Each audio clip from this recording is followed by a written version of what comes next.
Recently, I've been thinking a lot about an Academy Award-nominated film that has an emotional family drama at the center of an absurdist apocalyptic comedy with googly eyes.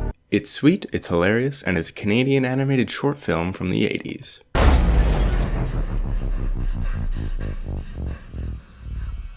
What's happening?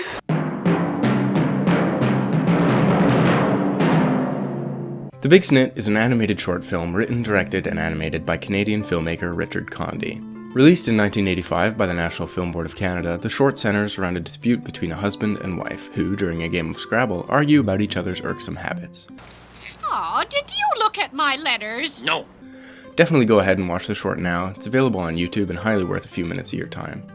In summary, the couple's argument ends in tears, and each of them gets so distracted that they both fail to notice A, their cat is having its own life-threatening misadventures,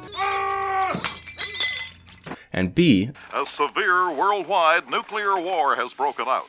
Eventually, the pair reconcile before looking outside to see a heavenly landscape, presumably the result of a warhead killing them. The film's zany humor, combined with the surreal poignancy of nuclear winter, led the film to critical acclaim, eventually landing an Academy Award nomination for Best Animated Short. Richard Condy is well known for his constantly moving, or boiling, style of animation, and here it lends itself to the erratic nature of the short. The mood of the film itself, being so centered on this relatively insignificant spat, is extremely personal and intimate, and so is perfectly accented by drawings that are just as irrational as the argument taking place. The continual motion also lends itself in a more practical sense to really emphasize what is alive in each scene. A particularly good example of this is when the wife turns on the vacuum cleaner, and the moment she does, it goes from completely still to vibrating just like the other living beings in the film. This is a really simple but clever way of telling your story through animation.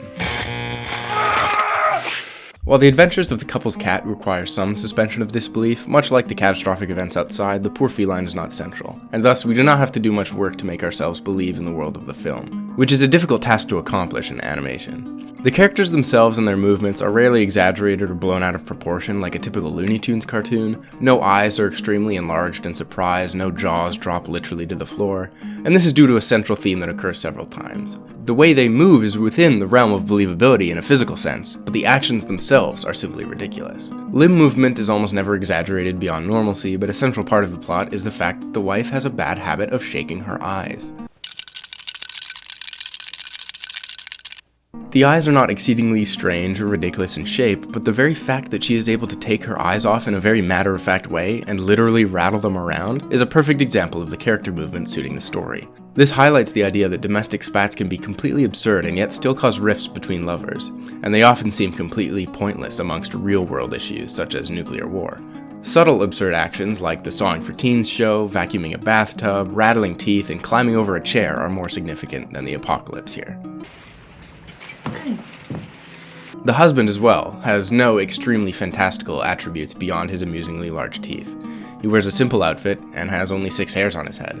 His lack of neck indicates a stubborn nature until it switches purposes to serve his shy self when he sweetly apologizes to his wife in the form of an accordion song. This shyness is also shown when he reaches around the door to poke his crying wife instead of actually consoling her. This slow movement from both of the main characters throughout the film accentuates the simplicity of the argument.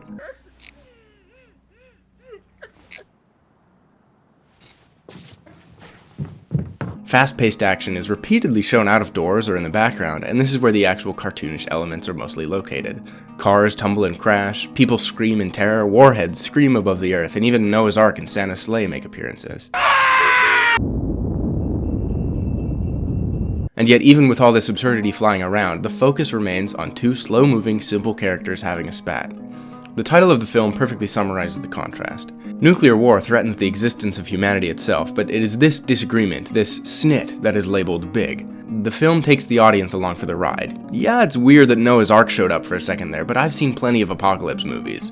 Why the hell is she vacuuming the bathtub? There is absurdity in this mundane life. A mundane life which itself is located in an impossibly chaotic world. Which of course reminds me of the Daniels' Everything Everywhere All at Once. This is a life free from destiny. The backgrounds, drawn by Sharon Condi in lovely watercolor, also indicate the importance of the couple. The characters and the objects they interact with are all in crisp, colorful forms, but nearly everything else is an off-white, plain consistency. This really draws one's eyes to the characters rather than an overcomplex background, showing that this is truly a character-driven animation, but without making the final product look ugly, of course. An aerial shot of the city shows that this concept expands further. A true nuclear wasteland you'd think would be a bit more populated with rubble or carnage, but the city our couple lives in is the only one that really matters. They sure aren't thinking about anywhere else, and neither should we. Whether or not these other places exist after the war is unimportant. For the couple, they never existed to begin with. Another example of silliness in the mundane locale is the decor. Saws litter the house, a trumpet hangs from the ceiling, a giant tire occupies valuable storage space. Look behind the husband in his chair and one will see that the pictures hung up for decoration are the exact same image of the back of someone's head. Again, this isn't lazy. It's ridiculous, yes, but I believe intentionally so. Like the wife vacuuming the bathtub keeps our attention on her rather than the nuclear war, the uniformity of all the portraits mean that when the husband picks up the picture of a time when the pair's love truly showed, we notice. It's significant that this picture changes from the same monotone of the other pictures into vibrant color when he looks at it. Similarly, it is much easier to notice the portrait of the man playing his accordion, sort of providing a Chekhov's instrument that lends even more emotional weight to his attempt at reconciliation later. Why the hell are most of the pictures of this guy's head? But why are these ones different? Nothing, not nuclear war, not their poor feline, not even the place they live, is as important as the tiny argument between the couple, and it just goes to show how self-absorbed we can become when we want to win an argument. No decoration is as important as those that give context to this relationship. The negative aspects of this kind of distraction are flipped when they reconcile. When the nuclear war comes to them in the end, even heaven itself is drawn in the same muted tones as their home.